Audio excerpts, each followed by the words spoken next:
idea de que la respuesta de la Unión Europea no solo ha sido ineficaz en términos de acogimiento, sino que es una vergüenza. It was a disgrace in moral terms and in terms of the values that we claim. Given the small effort that it would have meant for some of the richest countries in the world, in probably the most developed part of the world, to take in a tiny part of the work that countries like Lebanon or Jordan or Turkey are doing. So in that context, we in the GPF got in touch with the various organizations working in the field and with progressive forces, for example, in the Lebanon, with Walid Jumblat, who used to be Prime Minister and who chairs one of the parties that are involved. And we also got in touch with the institutions that are working on the ground directly with the refugees in the region. And we also did this with our partners in the Middle East and in the north of Africa. And we've carried out a number of activities. We have a specific relationship with the Arab Social Democratic Forum, which was set up in Cairo in 2013. So both within Europe and outside it, GPF is working together with the Socialist Group and our partners on this question. There's a very specific and particular initiative, which is to provide education for children who have been displaced as a result of these humanitarian crises. As I've said, some of these are long-lasting crises, so it's not just a question of handing food out or setting up refugee camps or putting up tents for people to sleep in, because since it's a long-term crisis, you have to provide opportunities for the longer term for these children and young people who are among this group. One thing the Socialist Group has done is set up this initiative called Educa, which tries to deal with the question of providing education for children in the middle of this humanitarian crisis.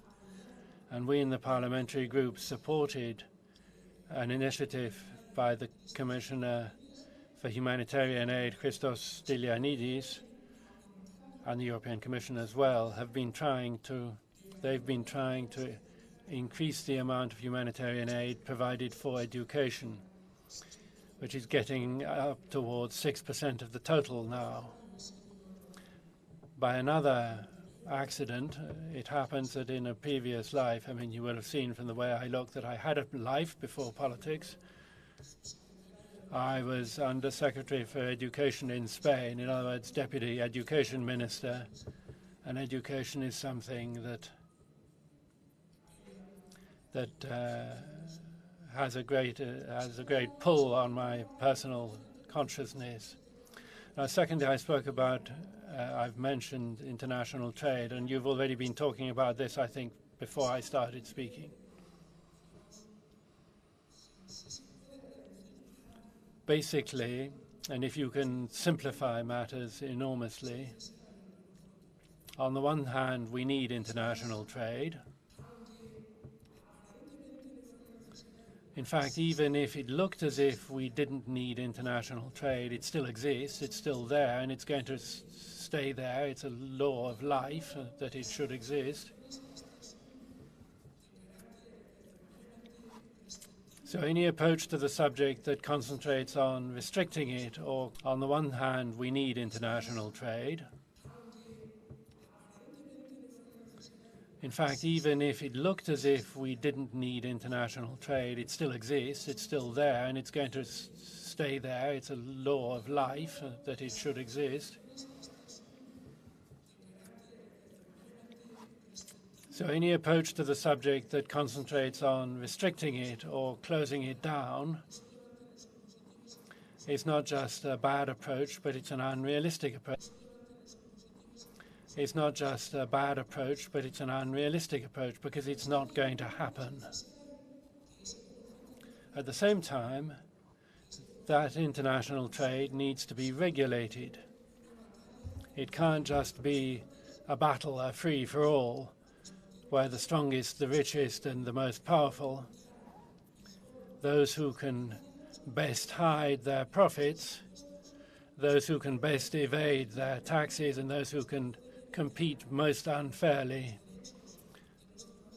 It's not going to happen. At the same time, that international trade needs to be regulated. It can't just be a battle, a free-for-all, where the strongest, the richest, and the most powerful, those who can best hide their profits, those who can best evade their taxes, and those who can compete most unfairly and evade workers' rights and infringe environmental rules end up in charge of international trade. And those of us who work in the subject reckon that the best approach is to regulate international trade on the basis of these various rules, the environmental ones, the labor ones, avoiding unfair competition, changing the way international tax works, and evade workers' rights and infringe environmental rules, end up in charge of international trade. And those of us who work in the subject reckon that the best approach is to regulate international trade on the basis of these various rules, the environmental ones, the labor ones, avoiding unfair competition, changing the way international tax works. We in the European Parliament have been pushing for a tax on financial transactions, an international one. And the rapporteur for the report in Parliament was a Greek socialist from our group. But Europe's governments so far have been unable or unwilling, which is a different version of the same thing, to get this tax working. Financial transactions, an international one. And the rapporteur for the report in Parliament was a Greek socialist from our group. But Europe's governments so far have been unable or unwilling, which is a different version of the same thing, to get this tax working. So what are we doing now? Well, we're trying to broaden the debate on international trade by taking it outside the... So what are we doing now? Well, we're trying to broaden the debate on international... We're not just maintaining internal debate amongst ourselves, because amongst ourselves, of course, there are those who want an approach that's nearer to restriction and others who want an approach that's more regulatory. So we're trying to put together a common position and at the same time to conduct a dialogue with people in other parts of the world who have their own view of international trade. The paradox of international trade is that after the bitter battles that we've had in the European Union, specifically in the left in the European Union on international trade, it's going to end up being Donald Trump in the United States who launches a protectionist agenda. So TTIP is going to be torpedoed not by progressive forces but by the United States administration. And we're going to end up with a situation where instead of trans-Pacific trade and integration of trade between Latin America and Asia, it's going to be the United States under the Trump presidency that stops that. So it's going to be a bit more complicated than I'm in favor of negotiation, this treaty or that agreement, or against it. But what is clear is that we want transparency in negotiations. We want clear agreements. We want respect for all of these sets of rules that exist. And we in the Socialist Group have been pushing and have achieved that at least conflict resolution be done in a court or tribunal which is public and which depends on Europe. Say that most of Africa has a young population. The demography there is totally different from Europe or the advanced countries. In many countries in Africa, young people under 25 are the dominant part of the population. So everything that can be done on the basis of young people and this initiative for the millennials makes a contribution to the immediate future in Africa. And we in the Socialist Group organize every year an Africa Week, which we hold in Brussels. And the GPF is also involved in this Africa Week. And this year, one of the fundamental points there will be young people, their political involvement, the opportunities for work and for life that young people have in Africa. And I have to tell you, who are almost all Europeans, that within the Union as well, as Sergei Stanishev said yesterday, also there we're working to increase exponentially the resources steered towards job creation policies and policies that increase student mobility. In all the policies, in other words, that represent more life opportunities for young people. Now, as regards Latin America, we're working with different political forces on the continent, on that continent.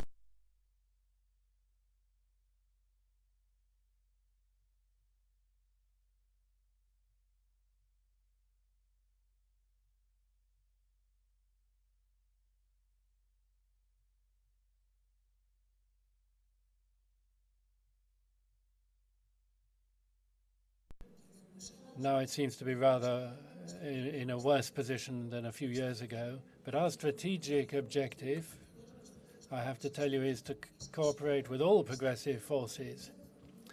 That's to say the ones that belong to our political family and the ones that don't, but with which we can share a political agenda that is good for the most numerous and the least favored parts of the population, which is a different population in different continents. In Latin America, for example, you find the most injustice and the most inequality in the world.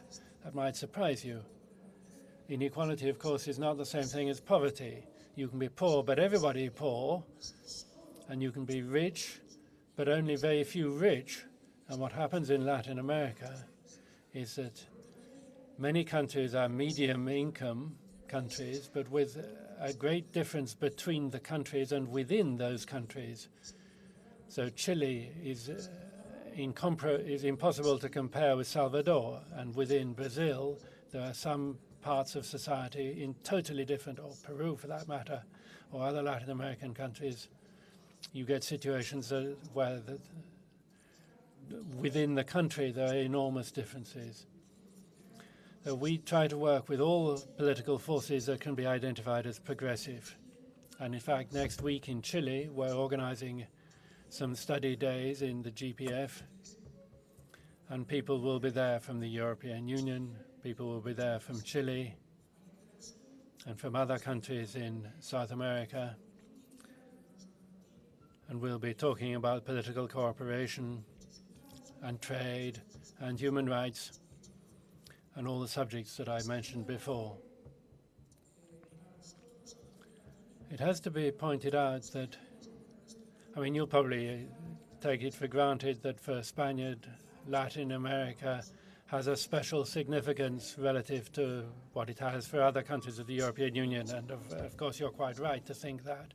But if you look at things in a broader perspective, the continent in the world that is most like Europe, culturally and in terms of its values and in terms of its historic heritage, is Latin America, without question. Yet, Latin America has been a long way from the center of our concerns in the European Union. Ines Ayala, who's a member of the European Parliament who's going to speak this afternoon, is looking at me because she's chair of the Maghreb delegation. And the Maghreb lies just to the south of Spain, so she'll certainly say that the southern Mediterranean is a preferential area for the European Union, and of course it is, among other things because we saw in this migratory and refugee crisis, we saw exactly how far, if we were to develop the southern shore of the Mediterranean and the sub-Sahara with European investment, with European cooperation, we would be not just giving those countries opportunities and offering opportunities to young people in those countries, we'd also be offering an alternative to the people who have no alternative at the moment, because these people turn up in Europe not because they've chosen to, but because they're fleeing death in two forms, war and famine. We were talking about wars earlier, but at the moment there are famines in many African countries, southern Sudan, Nigeria, Somalia, Eritrea, and in all of those countries the crisis has been produced not by war but by famine. I'm concluding.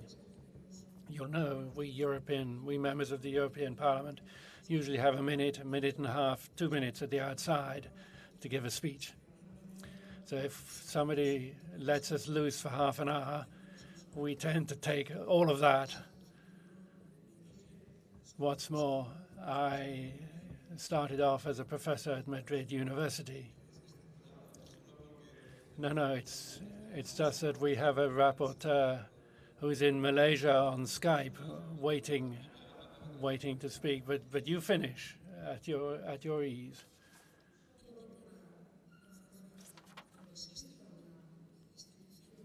For a progressive institution like GPF, for us that is, defense of human rights is the first and fundamental part of our activity as a body, and we do this right across the world.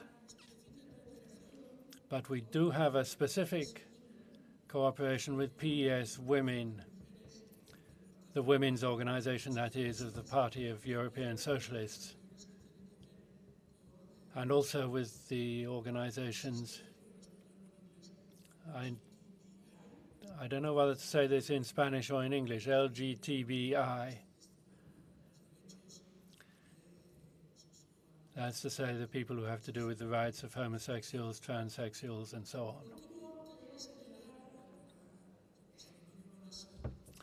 on. And lastly, so that our Malaysian friend can speak, I'll just say that we have an app, a GPF app, which you can download on your iPhone, Global Progressive Forum it's called, and it'll give you a free download of an app. You can also get it through Google.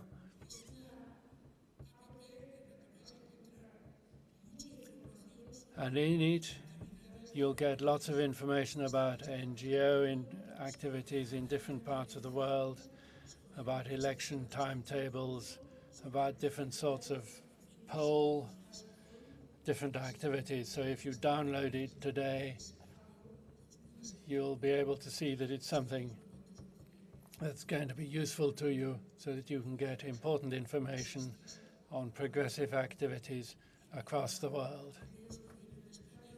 And for those of you who come from Spain, let me conclude by saying that something that is entirely untranslatable in all other languages.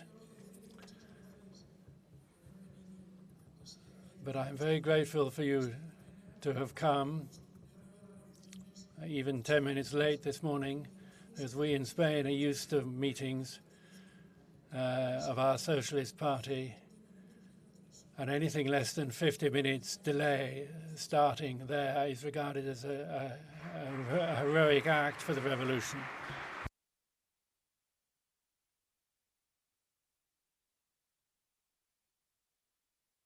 Muchísimas gracias, Enrique. 30 segundos más y... Thank you very much. I'll just take another 30 seconds and then you can get down to work. So, parliamentary style, keep it short. Thank you, Javier. I don't often have the opportunity to thank Enrique, so I'd like to take this opportunity.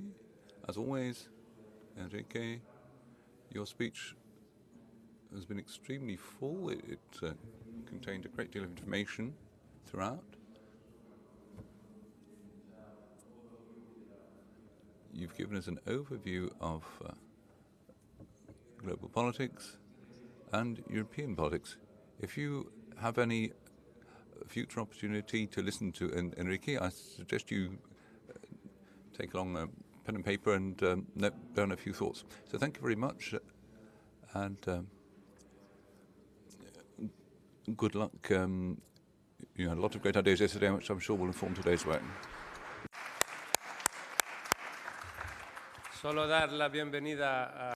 Thank you. I'd like to welcome the members who've arrived. Ines Ayala was already mentioned by Enrique, and Cecile Kienge is over there. We have our keynote speakers coming too. Now we're going to get down to work. We know that our worst enemy is the sun out there, but there's plenty of time and plenty of sunshine, time for everything. And after a good morning's work, we'll be able to enjoy that sunshine at lunchtime. So best of luck and down to work. Una última... One last point. Following on from what Javier said, to make the morning jollier, Italy apparently is the country with the highest life expectancy, you may have heard, but Spain has virtually drawn even. And if people ask why that's the case, in Spain we say it's because of the three S's in Spanish: sunshine, the siesta, and sex.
Good morning, everybody, and welcome to this workshop. We are a bit late, so I won't be too long before we start our work. First of all, I would like to apologize for the two panelists who originally should have joined us today, but very unfortunately, the two of them had last-minute commitments and could not join us. Fortunately, this School of Democracy is full of talents and of veterans, because today we have three veterans in this panel.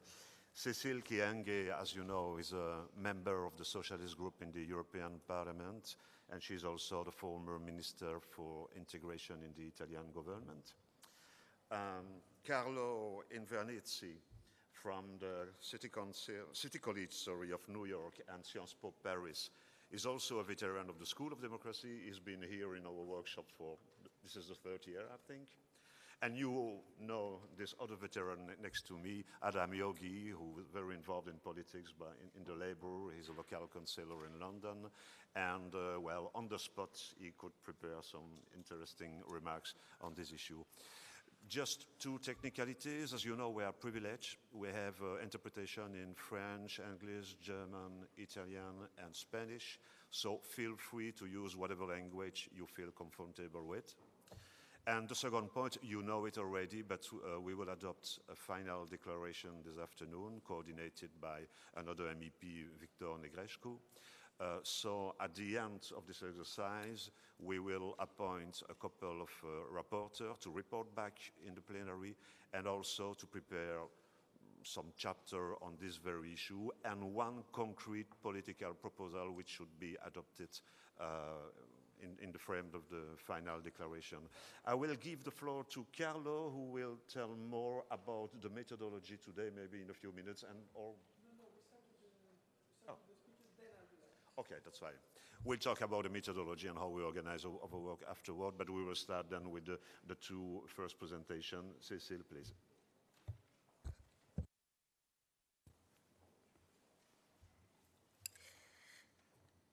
Okay, on m'a dit de choisir la langue dans la... I've been asked to decide which language I would speak. I'm going to switch to Italian, so you might want to put your headphones on. Thank you.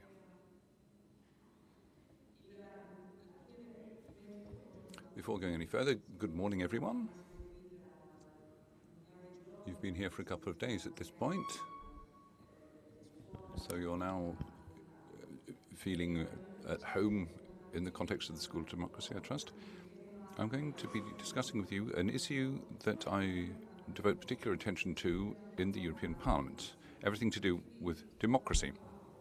Being here today, talking on this topic, is something very significant and well worthwhile, because I'm going to be talking not just about an academic speech. I'm going to share with you my experience on the ground.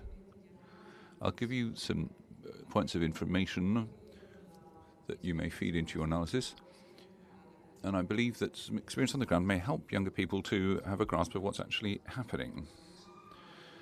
When we talk about the renaissance of democracy in Africa, what exactly do we mean? First of all, may I say that democracy in Africa has already a consolidated history behind it. Some of you may wonder why we see certain events and hear certain comments that give rise to doubts about this. People talk about Africa as if it's just a single country. You will very often hear people talking about Africa. Here I'm talking about sub-Saharan Africa. I'm going to focus above all on democracy in sub-Saharan Africa. The history of democracy has been consolidated in a number of countries, particularly English-speaking ones. Political pluralism is something that people now take for granted. By way of example, I could mention some countries I've visited and some that I've studied and analysed. I'll use Ghana as my starting point. It's one of the countries with a tradition of democracy. If you look into this, you'll find that democracy there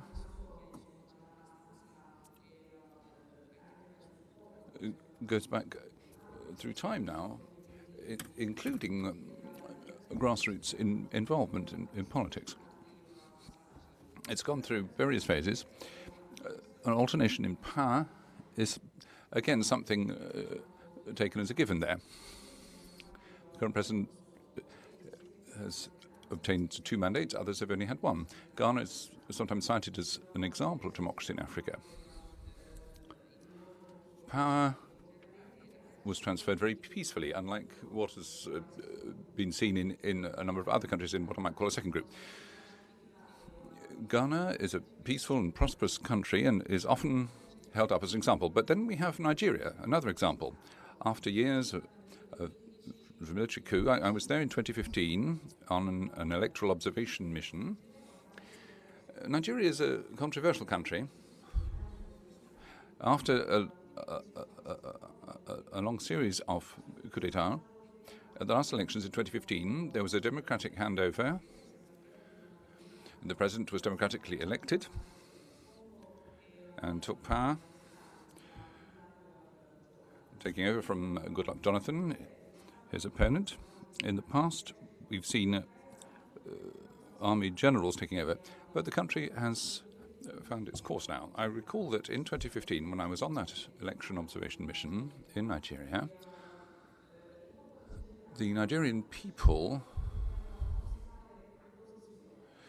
felt able to strengthen the opposition.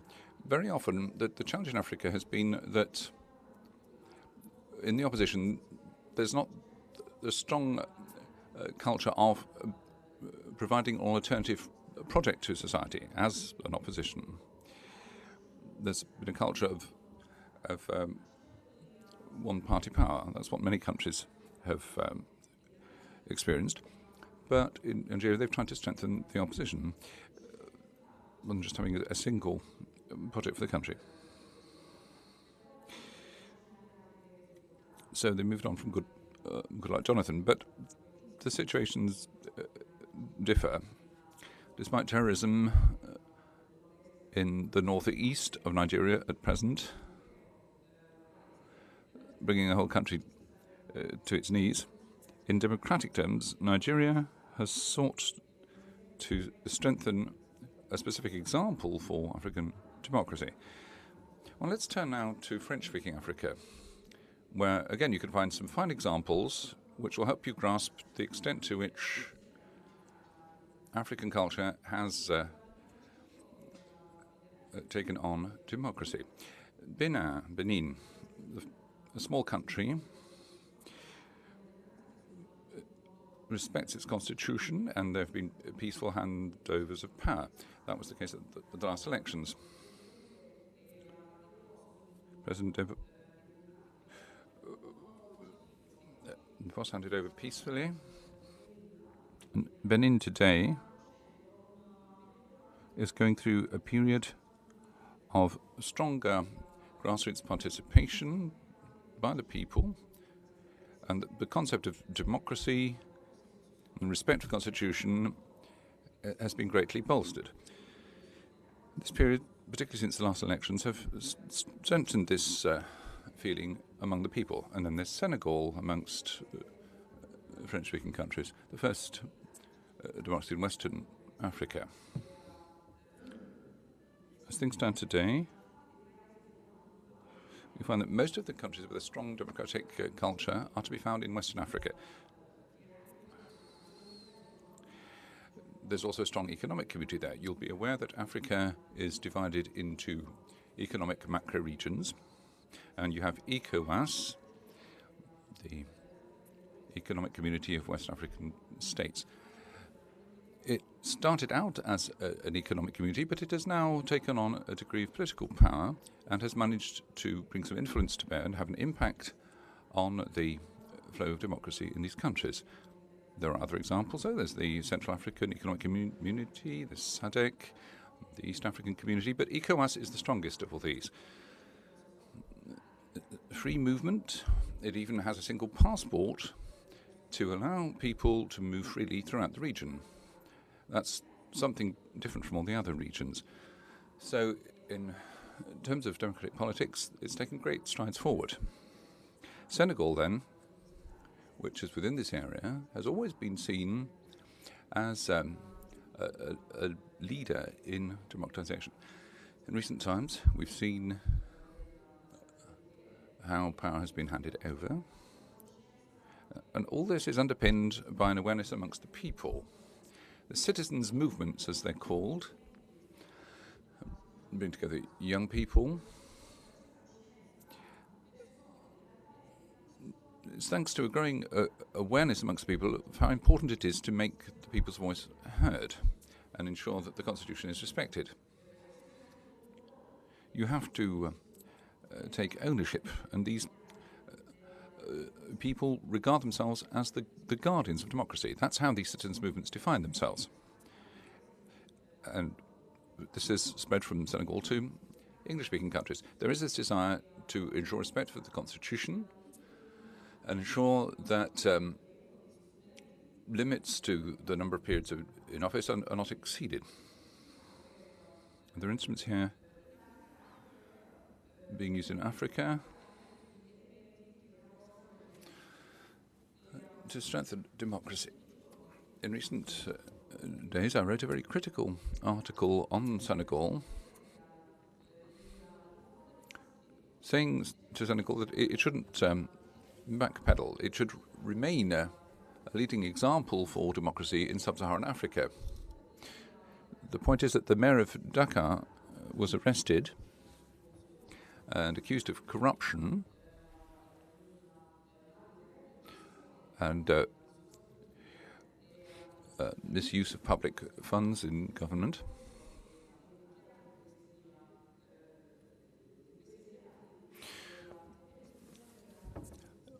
And having been accused of these offences, he has to appear before the courts. I wrote a very critical article because in many African countries, when you talk about democracy, there isn't actually any real separation of the three powers.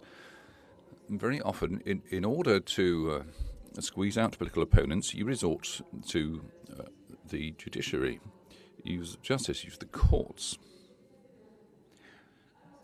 decided on by the President of the Republic. And this has been a constant in a large number of countries. When carrying out election observation missions, we stress the importance of the balance amongst the three powers. That's important for any democracy. In Senegalese society, I pointed out to them the error of their ways and said, I'm not necessarily defending the mayor if he's committed an offence, but you have to be careful about this. If the mayor of Dakar has committed an offence, then he must indeed answer to the courts. Just a few months from the elections, is removing an opponent. If you're not careful, the whole people of Dakar might end up in prison because they democratically elected the mayor. He should be able to make his case freely as a free citizen. So I've expressed some points of criticism because it's very important to see how democracy should develop. It's all well and good to say that democracy is moving ahead, but you mustn't be afraid to strike a few critical notes where necessary, if there are any threats there to democracy.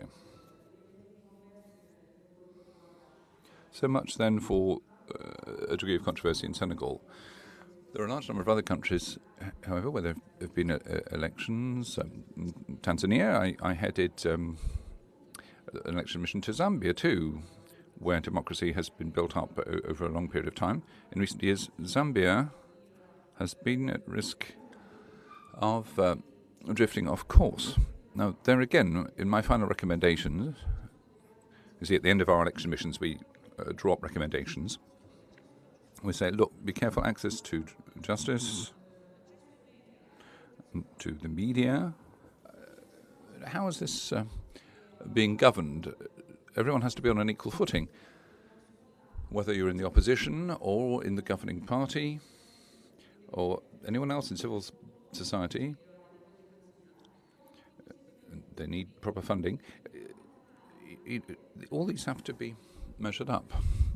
When carrying out my analysis, another point I always draw attention to is the participation of women and young people.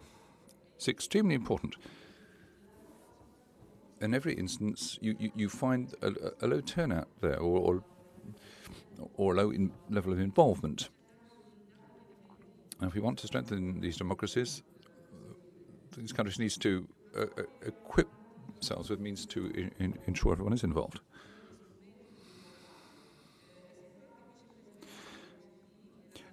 In my capacity as Vice President of the EU ACP Joint Assembly, it's a sort of parliament, where we have 78 representatives of African, Caribbean and Pacific countries and 78 MEPs, we there discuss a range of issues, some of which are extremely sensitive and some which may seem rather awkward, but we discuss them calmly and we try to make progress in the course of debate. Term limits for presidents, for example. There was a very lively discussion on that. The resolution we were preparing on presidential term limits was not adopted because it was rejected by the ACP representatives. There were a number of progressive elements here. We pointed out the importance of alternation in power, so you don't have the same people clinging to power with the risks of corruption and clientelism that entails. If you look at countries such as Zimbabwe, Mugabe, at the last election said, well, and I'm not going to stand elections. Yeah, but he's 90. You have to give other countries a chance. I don't think Mugabe is the only leader in his country capable of leading it. We need to invest in younger people. Look at Cameroon. There are a large number of countries in this situation. Alternation in power is important. And this is one of the elements you'll find in all young citizens' movements. They feel that they have been squeezed out of political life. They go out on the street, and despite violence against them, despite massacres or imprisonment, these young people are out there on the streets. They continue to fight. Some of them are arrested every day. Fred Bauma is one of many examples.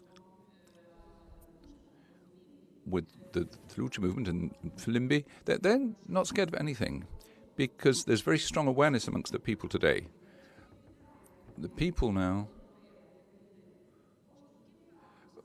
well, in Europe we have to ask ourselves, who should we be listening to in Africa? Shouldn't we be listening to the grassroots? Then constitutional reforms, that's a constant element. If someone wants to cling to power, what does he do? Just has the constitution amended. You can see this pretty much everywhere now. And young people are saying to us, no, we don't want the constitution changed. We voted the way we voted. You can't do whatever you like just to stay in power. You've got to listen to us. You have to respect the sovereignty of the people. That phenomenon is there. That's the kind of things being said by young people now.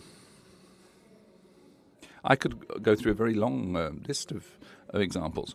One of the experiences that has stuck very strongly in my mind was Burkina Faso. I headed the election observation mission there. Blaise Compaoré's departure from power, he'd been a dictator for 27, 28 years, was possible thanks to young people who rose up. The citizens' broom, as it was called. They got the whole of civil society on board. During the course of our election observation mission, I grasped the level of preparation of civil society in certain societies. We tend to overlook that because people tend to lump the whole of Africa together. But no, we have to pinpoint examples of best practice, despite the problems there may be. Maybe I've slightly overshot my speaking time, have I? Sorry, I was trying to give you a different angle on things. I'll just give you a few more little points of analysis, if you don't mind. I'm sure they may be helpful. Now, why should we be talking about the democratic renaissance for Africa today? The point is, if you're talking about a democratic political regime, there are a number of characteristics that determine that. First and foremost, very important, is upholding freedoms. They're constantly flouted. I'm talking about citizens' rights and freedoms. Now, what is the picture of freedom in Africa today? Look at freedom of expression. Every day we rise up to defend journalists, members of the opposition. In many countries they can speak out freely, but that's not the case everywhere. In the DRC, there have been arrests. There's a huge amount that could be said about the Democratic Republic of Congo. Now, East Africa is moving ahead, but Central Africa is lagging behind. You have the DRC, and then also the People's Republic of Congo, and the Central African Republic. But going a bit further again, there's Burundi. All these countries don't provide for the freedom of expression.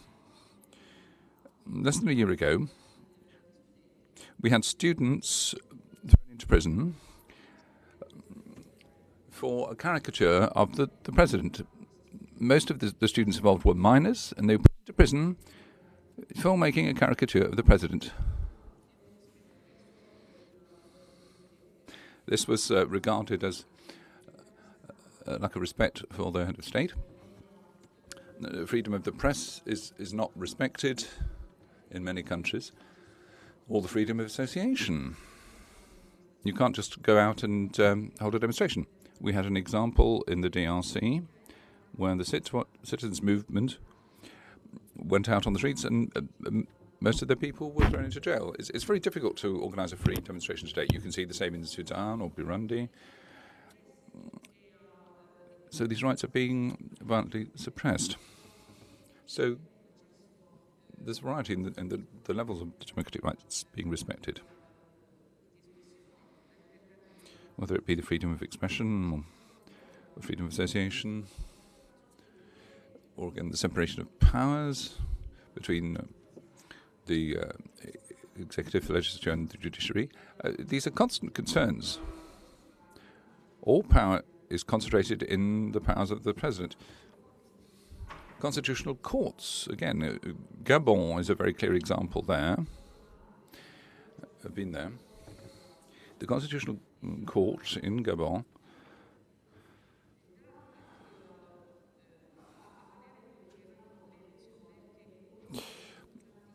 gave the green light to the elections, despite the fact that there was a lot of murky doings surrounding those elections. As part of our work as members of Parliament, these are concerns of ours. There's a weak point here.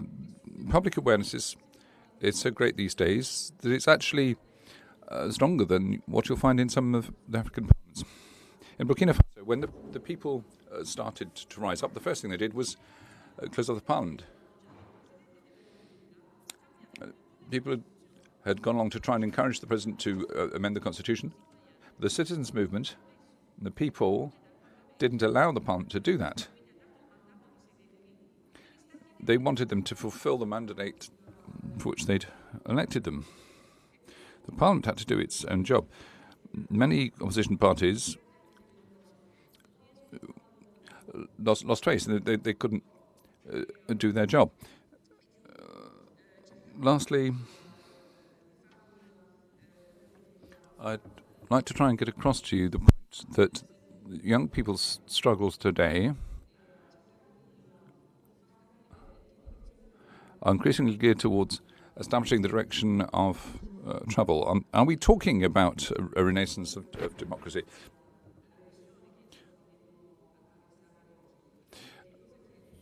Well, to help you find your conclusions today, what do you want? More input for young people, more transparency in the use of public resources, greater respect for democratic rules. Filimbi, Limnuch in Congo, Sasufi in Chad, and similar movements in Senegal and elsewhere. There are any number of citizens' movements that we must support, and we must make sure these movements are economically sustainable. It's one thing to go out on the streets for a week, but how can the people survive the next week? We need to listen to to what they all have to say and feed the concern of democracy into our debate so that we can help them all.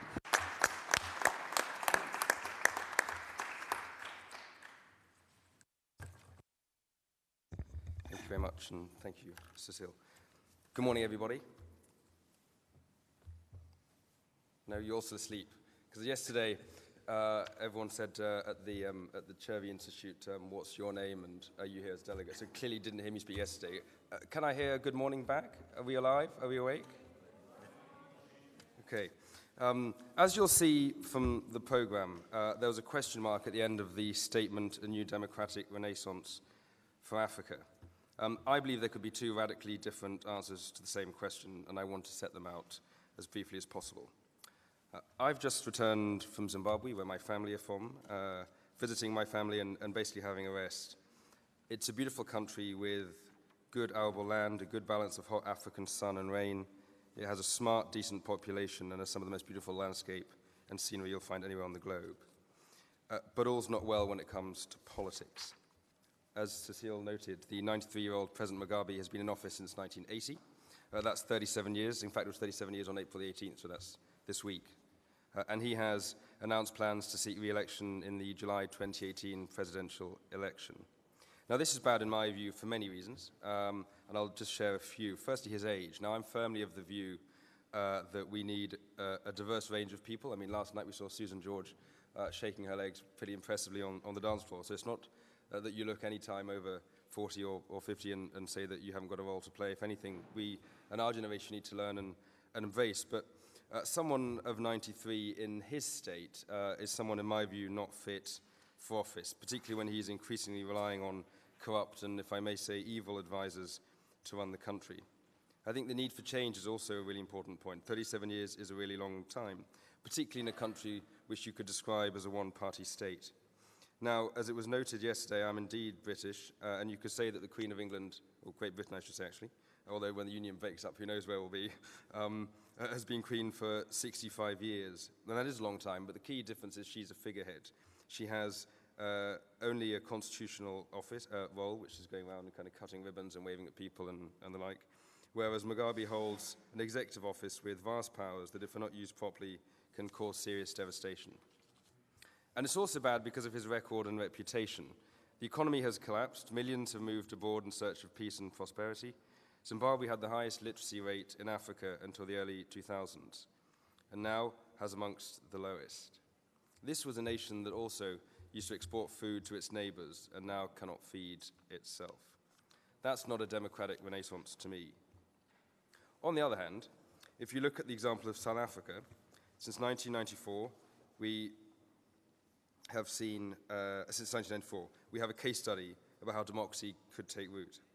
So firstly, democratic elections take place smoothly and freely. In fact, in the last provincial and local elections in 2016, the non-racial opposition, the Democratic Alliance, which was founded out of the liberal and white middle-class opposition to apartheid, but is now led by a young black man from Johannesburg, managed to win control of South Africa's largest cities, and indeed the one province which makes the most dosh. So that was a massive slap in the face to the ANC. The rule of law also appears to be strong, so much so that some of the highest and most powerful people in the country have been hauled before the courts and charged for breaking the law and looting from the people. In fact, Jacob Zuma, who's the current president of South Africa, I haven't been following the news whilst we've been here, but I think is on the verge of being hauled before Parliament for a vote of no confidence, having spent, what was it, some 29 million rand or something similar of state money on building a private fortress for him and his family in his home province of KwaZulu-Natal. Now, KwaZulu-Natal is a beautiful place, but I don't think you can justify using the people's money to build a home. And a growing economy. Now, as Cecile noted, Nigeria, South Africa and Nigeria compete almost yearly for the title of Africa's largest economy. And to achieve that, just 20-odd years after the end of apartheid, in my view, was very much down not only to the legacy of Nelson Mandela, but also the commitment to democracy.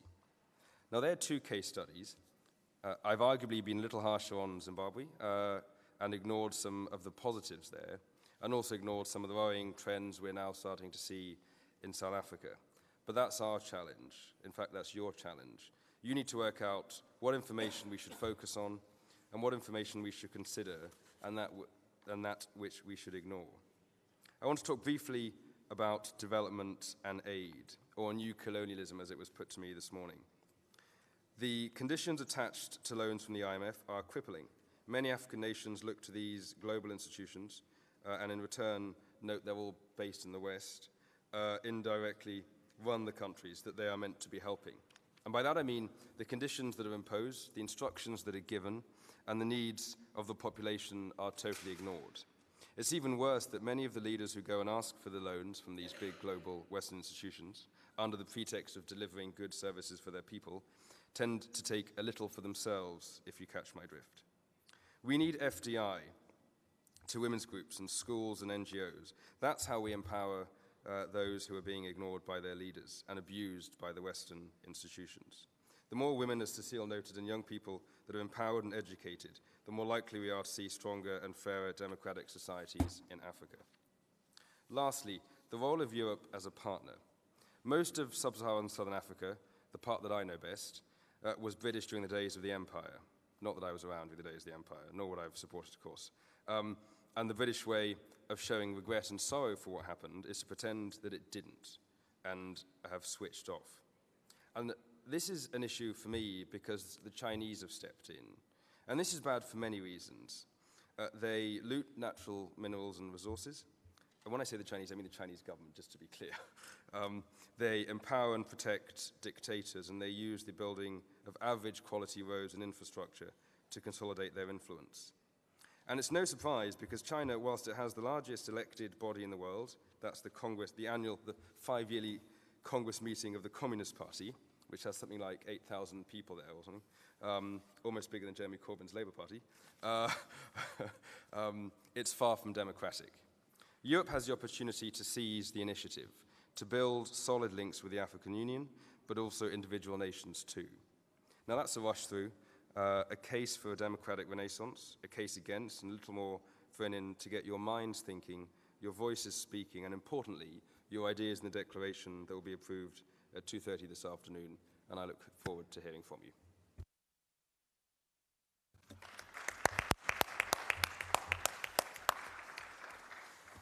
All right, so hello, welcome.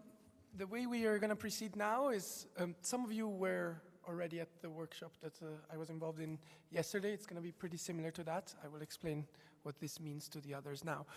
On the basis of these two presentations and the elements that they have laid out, what I would like to do now is to shift the word to you. And the way we're going to organize this is we're going to have you debate. We're going to organize two debates amongst you related to some of the issues that were mentioned in the presentations. I will first explain a bit how the debates are going to be structured and then say what you're going to be debating and lay a few elements about that, and then you're going to be split into groups. Basically, these are going to be two Oxford-style competitive debates, which means that you're going to be divided in 4 teams. There are going to be 2 questions. First teams, let's call them the 2 teams A and B, are going to be debating the first question. Each one of you, each member of each team, is going to have 1 minute to give a presentation, the goal of which is going to be argue for a position or against a position that you will have been assigned in advance. Doesn't matter what you actually believe. You are going to be assigned a position. Part of democracy is learning how to give speeches, how to give presentations. There's a technique involved. So you will be assigned a position, and you will have time as a team to develop these positions, think about arguments you can advance, in order for each of you to prepare a 1-minute speech, making a case for the position that you have been assigned. The first 2 teams, A and B, are going to be debating the first questions. The 2 teams that are not debating the first question are going to be the jury. They're going to be sitting outside, and we will be listening to the case that is made by the 2 teams, and in the end, we'll make a vote. We'll decide which team has argued their case better. And there, too, I don't want the juries to be voting their conscience. I don't want you to vote for what you think is the right answer to the question. I want you to vote for who made the best case, who was capable of arguing the case better and more persuasively for the purpose of this debate. Your personal opinions are a matter for you and your conscience. Here, for the purpose of this exercise, we stick with the quality of the presentations and the persuasiveness of the argument. Then teams C and D will have their debate, and teams A and B will be the jury. After the end of the debate, so while you guys will be preparing the cases, Adam, Cecile, and I will be going around in the groups, helping you, listening to you, and developing the arguments with you. So that's an integral part of this workshop in which we will all be participating.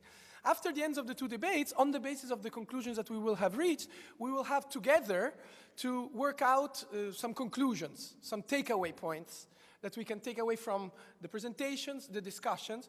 So we will get back in a plenary mode, and Cecile will be moderating a collective discussion where we can try to extract some conclusions, which then will be drawn by Cecile, who is here as a representative of the European Parliament, and also, as she mentioned, here to listen to you and to bring back some points that we have this opportunity of speaking with one of our representatives in the European Parliament. So that's the procedure. I think the procedure will become clearer while we're at it. I don't want to spend too much time talking about the rules. Some of you have already participated. You know the drill. Here are the questions that we're going to be focusing on. So both stem directly from points mentioned, first by Cecile and then Adam. The first question that we're going to be talking about is, let's call it a hard case of democracy. What happens when, according to procedures that are more or less democratic, let's say there is a vote in a country, and let's assume this is a sub-Saharan African country, which is a partner of the European Union, by which I mean a country to which European Union gives aid. What happens if, through a democratic procedure, this country decides to elect a president who threatens to undermine the democratic process itself? For instance, decides to change the constitution, decides to empower himself, undermines freedom of expression rights. What to do in this hard case? This is sometimes called the paradox of democracy. We are familiar with that not just in Africa, in Europe, as everybody knows. Hitler was elected through democratic procedures. What do we do when democracy undermines itself? This is the paradox of democracy.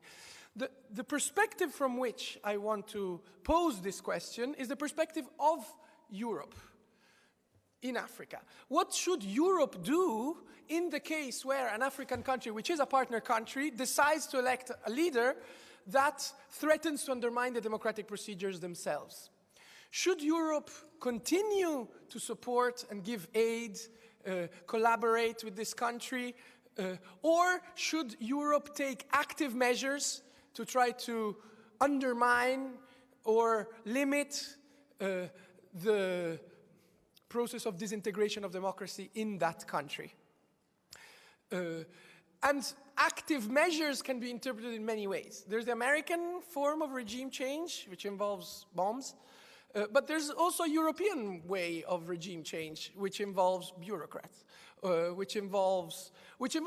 I don't want to spend too much time debating what kind of active measures, but this can be, embargoes, these can be suspension of aid, this can be, soft power, making statements, denunciations, or even removal of, withdrawal of certain rights within international bodies. There are all sorts of ways in which Europe can put pressure on African countries to undermine democratically elected leaders in situations where these leaders threaten to undermine the democratic process itself. So the debate there is going to be, should Europe take active measures to save democracy from itself in African countries when that appears to be a possibility? Team A is going to be arguing, yes, Europe should take active measures in cases where we assume that there is a real threat. And Team B is going to be the democratic team, is going to be saying, no, this is democracy. Democracy means people rule themselves. We can only respect the democratic procedure. Democracy is self-government. Europe has nothing to to do with. If the people want it, that's what they want, that's what they get. That's going to be the first debate. The second debate is going to be more related to something Adam mentioned, the point about, it's a more, let's say, less immediately practical debate, but a more theoretical and broader debate on the concept of neocolonialism. There is a question to be raised whether these forms of intervention, like the ones I mentioned before, all the ways in which Europe aids, interferes, meddles with African politics, to what extent are these forms of interference forms of neocolonialism? To what extent are they continuous with periods of our history when Europe very openly, very actively went to Africa, that time with soldiers, and decided now we take over, now we rule? So the question is European development policy in Africa a form of neocolonialism or not? I think this question can be, invites you to reflect on two questions. The first one is, I think today, obviously, all of us denounce colonialism. We've been trained from when we were kids to say colonialism was very bad, but it's important to remind ourselves that at least one part of colonialism, when colonialism was done with the very best of intentions. Europeans thought they went to Africa to develop Africa. They thought they went there to civilize. Missionaries went there to save the souls of Africans. Bureaucrats or even trading partners went there to help the development. And the idea was that it was necessary to help the development of Africa. So as much as I obviously now have come to, and I agree with everybody here, I think, that colonialism was a terrible, extractive, exploitative thing, it's important to remember that those who were doing it thought they were doing it, or a large part of the people who thought they were doing it, thought they were doing it in the interest of Africa. So that gives us a sense of perspective that nowadays, all of us who try to aid the development of Africa as Europeans, how different are we from those who, at the time, with the very best of intentions, tried to further the development of Africa? So that's the first question I invite us to reflect on. And the second one is instead the dark side of what we are doing in Africa today. Because if we want to meddle, if in the first debate we decide that it is Europe's responsibility to undermine African dictators, then there is a dark side to development. Maybe development is actually not that different from this self-appointed right that Europeans give themselves to say, well, you Africans, you don't know what real democracy is. We'll tell you what democracy is. We've done it here, and you are backward. Even this whole, I think the whole ideology of development is tied to a specific conception of history as progress, which is itself part and parcel of the colonial ideology. So development may not be that different from colonialism, also in the dark sides. Not just in the sense that it's done with the very best of intentions, but also that it's done with often coercive means, as he was saying, the conditions for structural adjustment programs are often crippling and therefore coercive. So these are the senses in which there could be similarities between development and colonialism. There are, of course, important differences. I think one difference, the obvious difference, is that colonialism was an extractive process. The net transfer of wealth was from Africa to Europe. Today, I think it's difficult to make that case. The net transfer of wealth is very often in the other way around, from Europe to Africa. So maybe we want to make the case that, no, it's not a form of neocolonialism. It's a very different kind of thing, which may have good and bad aspects, but actually, development as it is intended in the European Union today is not a form of neocolonialism. So Team C will be arguing that the European development policy is a form of neocolonialism, and Team D will be arguing that it is not a form of neocolonialism. Is that clear? Yes? Okay, so I will now divide you into 4 teams, A, B, C, and D. Team A will be meeting around that column. I want you to form a circle with your chairs and start formulating your arguments. Team A will be next to that column. Team B will be meeting next to that column. Team C will be meeting next to this column. And Team D will be meeting here. I want you, as soon as I end this, I want you to break out into groups, and that's when we will be starting to mingle around. So the way I'll set you into teams is very simple. I will point at you and tell you a letter, which is going to be the team you're in. So pay attention.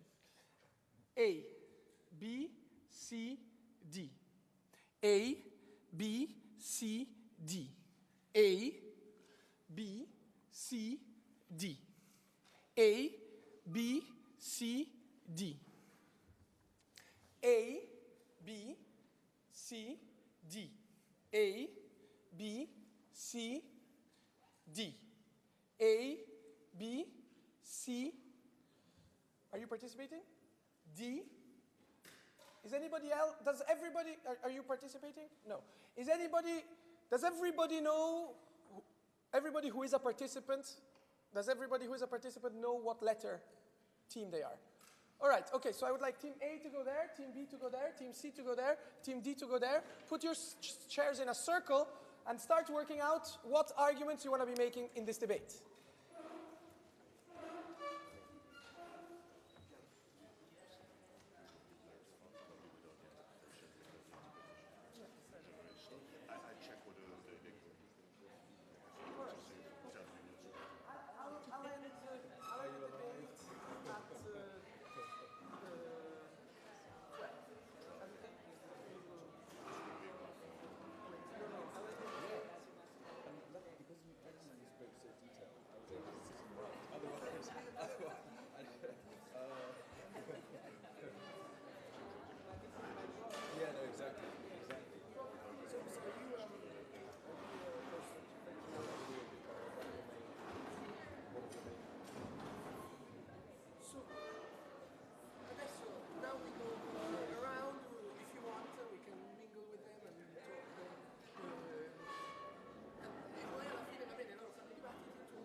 The most recent one is Zambia. Okay. The last one, I was the chief observer. Oh, wow. Okay, very good. And so observe the investment from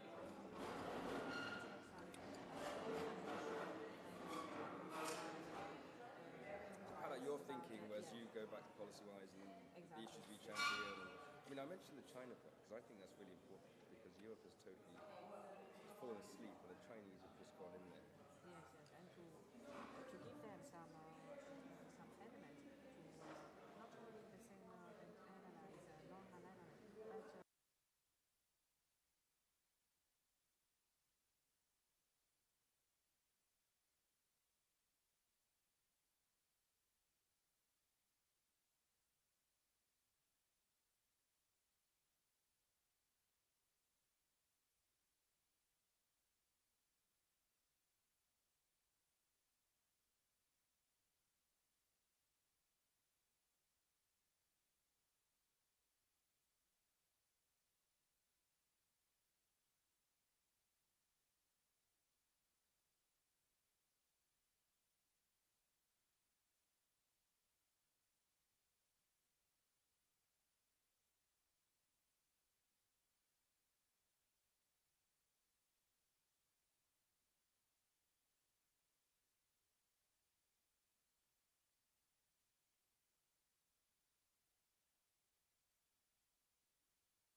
The European Union should not take active measures to intervene when African countries elect leaders that threaten to undermine democracy. In other words, Team B won by a vote of 10-5.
Yeah, we will have interpretation again, so.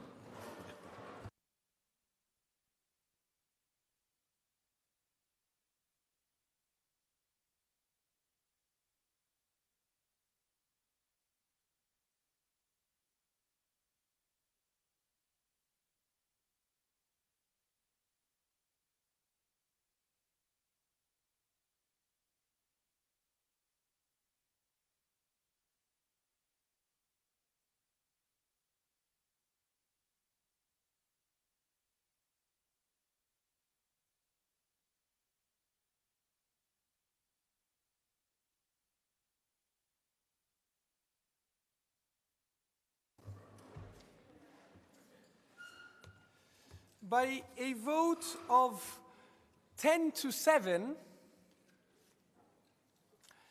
it was decided it is consistent with the previous result. I don't know if it's consistent with the existence of the world, but it consistently with the previous result, by a vote of 10 to 7, it was decided that European development policy is a form of neocolonialism. So we have decided today, the two debates have yielded two conclusions. First of all, that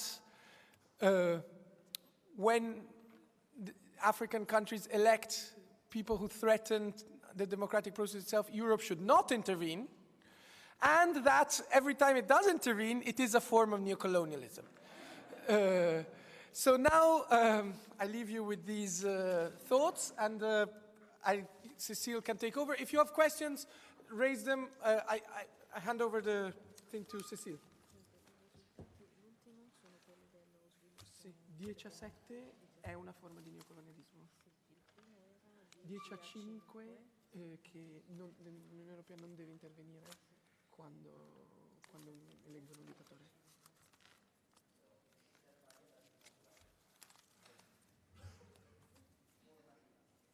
You may need the interpretation. Ok, ci siete tutti? Everyone ready?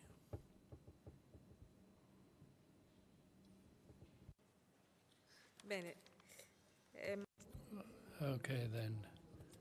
This was a very interesting debate. Above all, it was interesting to hear from the first panel and with answers at 10 to 5 saying the European Union shouldn't intervene, that when there are dictators, the Union shouldn't be helping.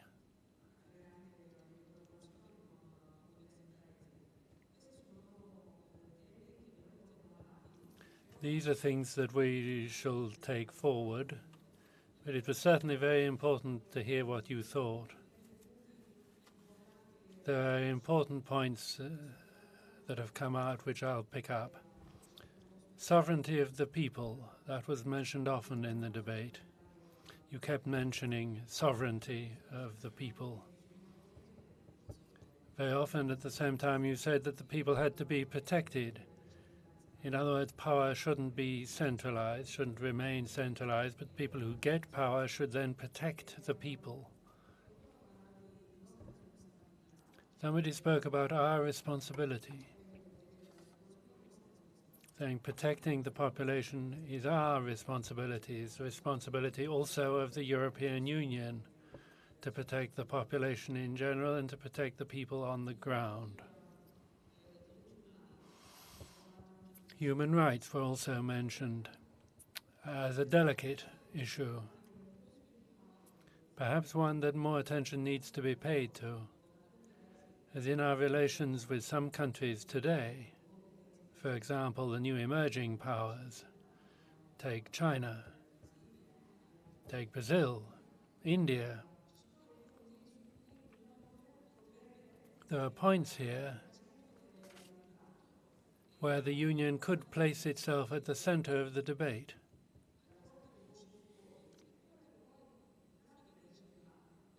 As what could come out of this would be Africa saying, why should I be looking towards the European Union rather than some other direction where I can find I can get everything I want inside a week and nobody's imposing any conditions on me.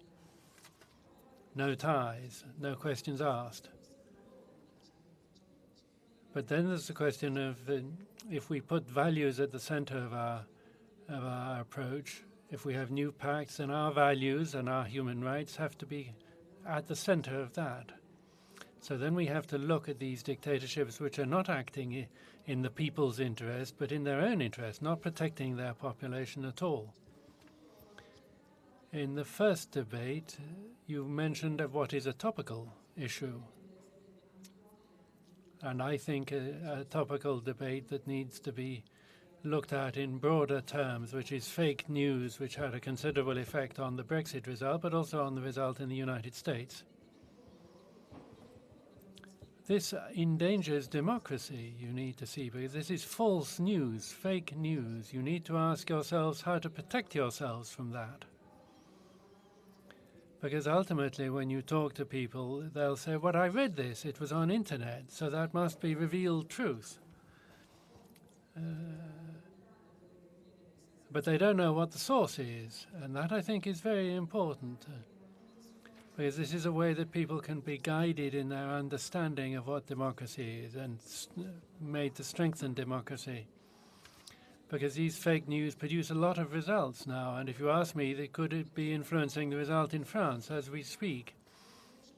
These things become viral, and we don't understand ultimately where truth lies, which leads into the question of freedom of speech. How far does that go? How low are we allowed to sink in freedom of speech? This is another thing that needs to be spoken about. Perhaps I'm wrong, or perhaps you're wrong, but we need to be talking about these things. Then at the second panel, there was a desire expressed very strongly, I can't remember by who, for dialogue. We need to start having a dialogue. We need to look for truth there, and we need once again to find a red line below which we're not allowed to go.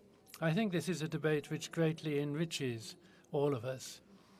And of course there's not an absolute truth anywhere. Why should we say the European Union is better than China or better than some other state? Ask yourselves that question. Why should Africa be told to choose the European Union over China?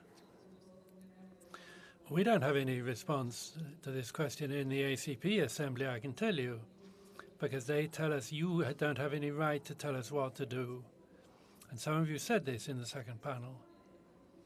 So the first panel has some very important points that it made. Sovereignty of the people, working together.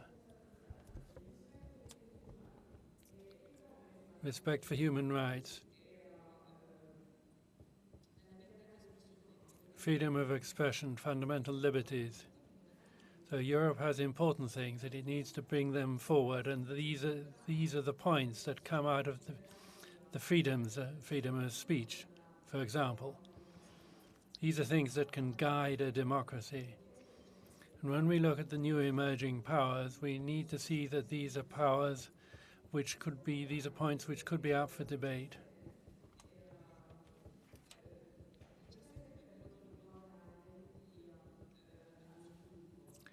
Then there was the question of humanitarian aid.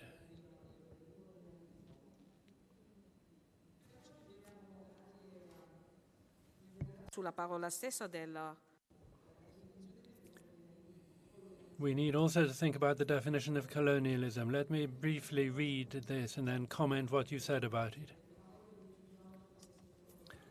These are the words that I picked up in from the second panel. Colonialism is the expansion of a nation over territories and peoples beyond its borders. So you said, basically, that development aid is following that formula. It's expansion of a nation over territories and peoples beyond its borders, often to facilitate economic dominance and dominance over resources, labor, and trade. So you're going beyond your own borders. Let's take Belgium. Goes off and takes the Democratic Republic of Congo, calls it the Belgian Congo, and calls it its territory. This is my property, they're saying. That's colonization.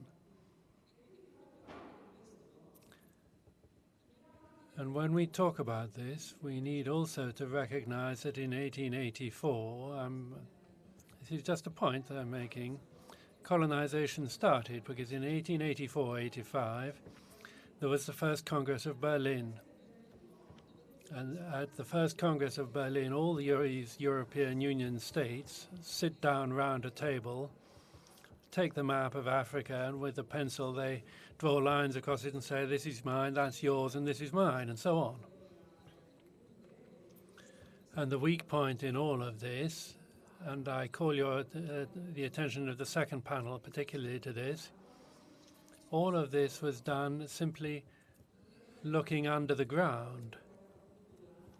They weren't worried about culture or traditions. All of that was left in the background. The essential point was how to turn the industrial revolution that there was, how to export it. That brought the transition from one epoch to another, but certain resources were needed. So that's how they did it. They divided the continent up, and this division is still the origin of a lot of problems today. And when we say that this is neo-colonialism that's going on, the continuation of colonialism, that's what's continuing. Between 1950 and 1960, the African countries were born, because before that they were colonies. And the African states that then became states. And this brings me to the second panel. The people who came to power started carrying on with what was the previous spirit, the neo-colonial spirit, having become independent countries. Dignity was mentioned by somebody, maybe him. Dignity instead of aid, teach people to fish instead of handing out fish to eat. People were talking about education as a tool, as an instrument for helping people. There's a very interesting book by a Zambian talking about aid that kills, challenging all development aid, saying, recognize that this is aid which might be killing rather than helping. And we need to understand this. We need to work out serious arguments for carrying on like this. Nowadays, people don't talk about aid and civil society. People talk about public and the private sectors. The private sector can also aid in many areas of cooperation. It isn't just a matter of civil society anymore. There's also the freedom to do business, to be an entrepreneur, to invest in an entrepreneurial culture, because that's where you can invest in making people independent. So dignity, education, identity, language were two more very important subjects that came up. A few months ago in Rwanda, well, they'd started off by taking away French and putting English in as an official language. But recently they've changed. They've said, no, official language is going to be Swahili, which is spoken, of course, in the whole of Central Africa. Tanzania is one of the few countries which, instead of English or French, put Swahili as its first language, and so on. As all of these things that you were talking about are up for discussion at the moment, and you need facts to argue on. You were talking about training, and these are all important things. People who don't have education or training, people who don't have the elements available to them to analyze their situation, the facts, are lost people. Lots of dictators have built on that, have built on illiteracy in order to better be able to govern. So education is a really important instrument, and aid can be important in that direction. Getting away from the centralized government and delivering decentralized development assistance, decentralized going directly to people on the ground. And you spoke about this, how to help people on the ground. Decentralized cooperation is something that goes in that direction, helping directly on the ground, not going through the dictators and the central power, but getting directly to the ground.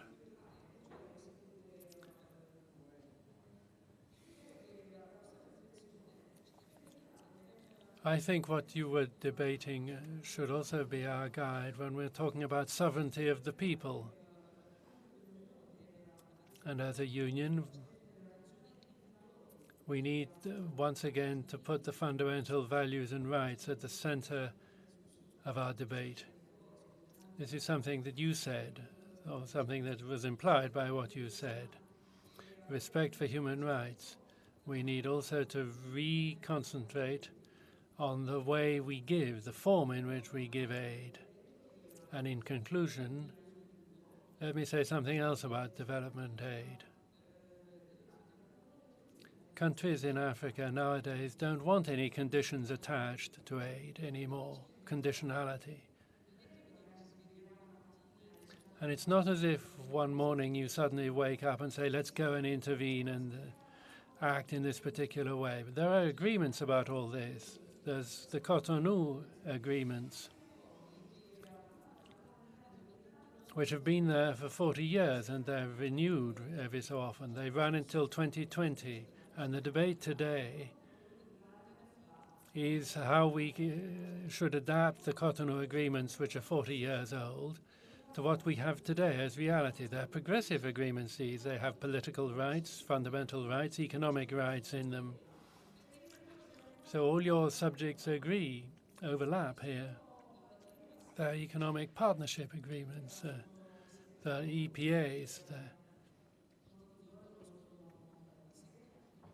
A lot of you know about CETA and TTIP. But here there's an agreement with Africa, the Caribbean, and the Pacific. And then there's the agreements with conditionality in them. But you have to consider that we're moving here in a legal framework, which is the Cotonou agreements. Article 8 talks about political dialogue before you can act. And Article 96 offers a procedure for dialogue. But nowadays, we need to be very careful to make sure that we're not attaching so many strings to development aid, because this is aid that has to help people on the ground. You've made that very clear. You have to protect people, you have to help people on the ground. And that means that we have to analyze all this ourselves and see, among other things, how we're going to reform the Cotonou agreements after 2020. Thank you. That was my conclusion.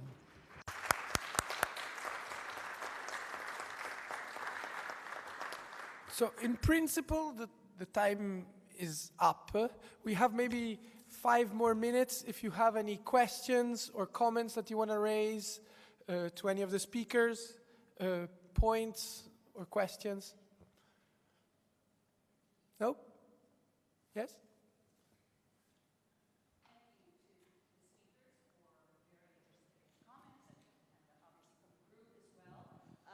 I just wanted to comment on maybe a few points quickly that were made earlier today about the question that animates the panel, is there a democratic renaissance for Africa?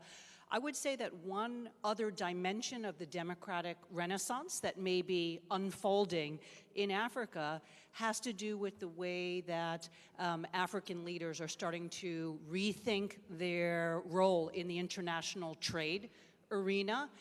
Something that came up yesterday in a workshop that I was a part of is the point that 2 very important countries, Nigeria and Tanzania, have in the last month suspended trade negotiations with the European Union. They were parties to bilateral trade agreements with the European Union.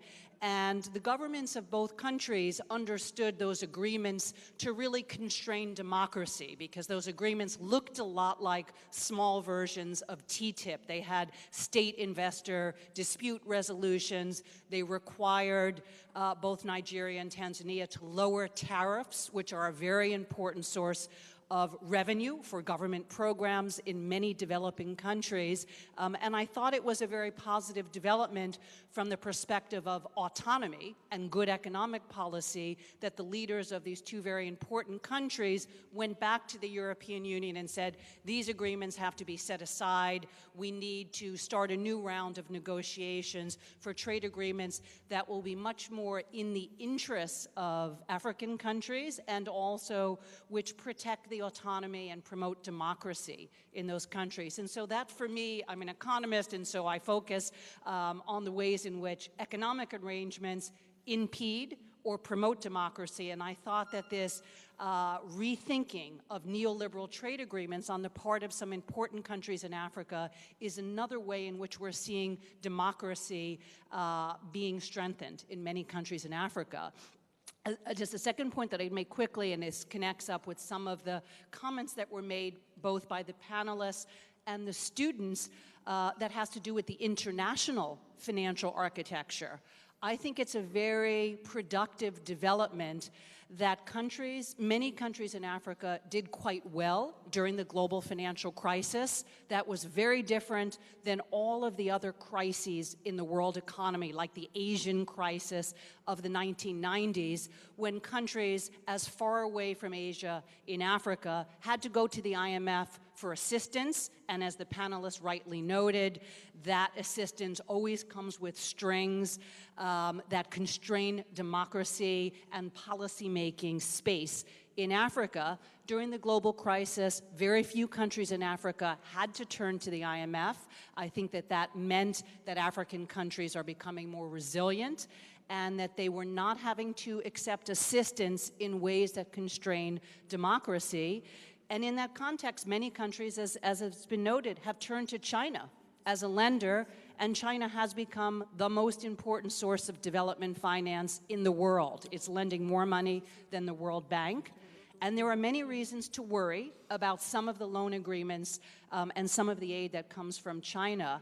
But in fact, when China lends to Africa and elsewhere in the developing world, it doesn't require the same kind of conditions that the IMF and the World Bank have long required. Countries don't have to adopt neoliberal reforms. You don't have external actors dictating what kinds of economic and social policies. And so for me, the rise of China as the main source of finance for the developing world, I think is very productive in terms of creating new opportunities for countries in Africa. And I think in the last few years, many countries in Africa, including some that I have worked with, have become, I think, much more sophisticated in negotiating with China so that Chinese finance doesn't come with strings that only benefit the Chinese economy. And so I think we're going to see more of that in Africa and elsewhere. So thank you again for all of the discussions.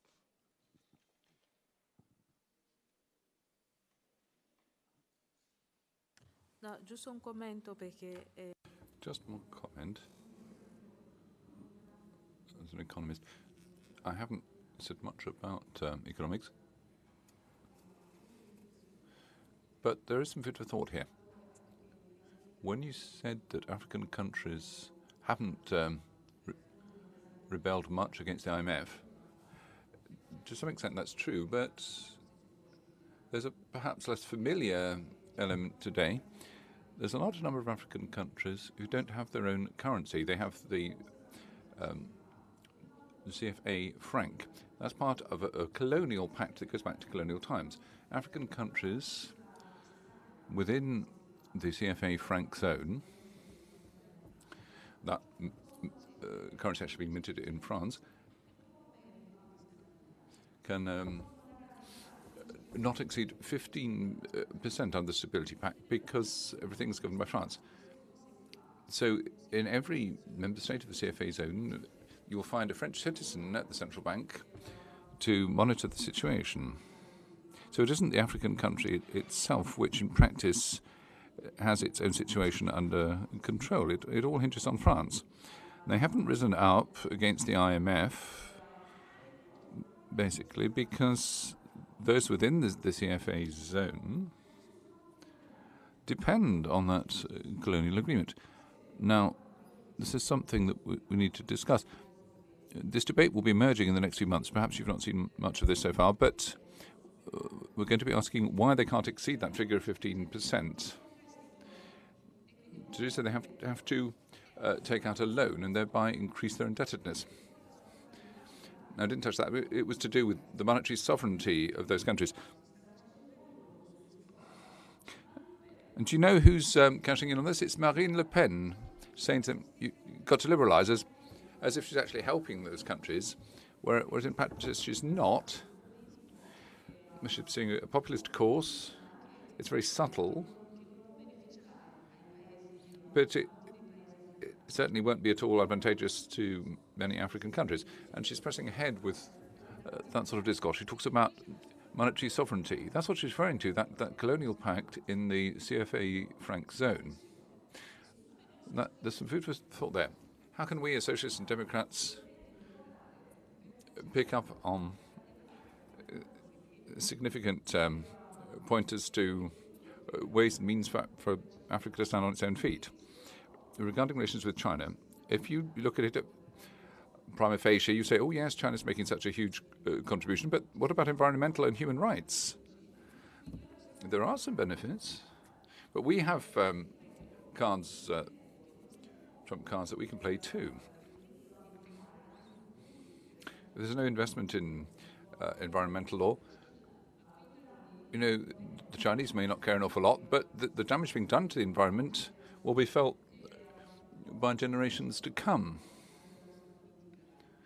And that can drive our policy today, and this applies to fundamental rights, as well as environmental and political rights. These are significant factors that we, as Socialists and Democrats, can place at the heart of our discourse as we seek a new agreement between Europe and Africa. All right, well, I think unfortunately we don't have any more time, so this is the end of this workshop. Okay, that's the end of the workshop. Bye-bye.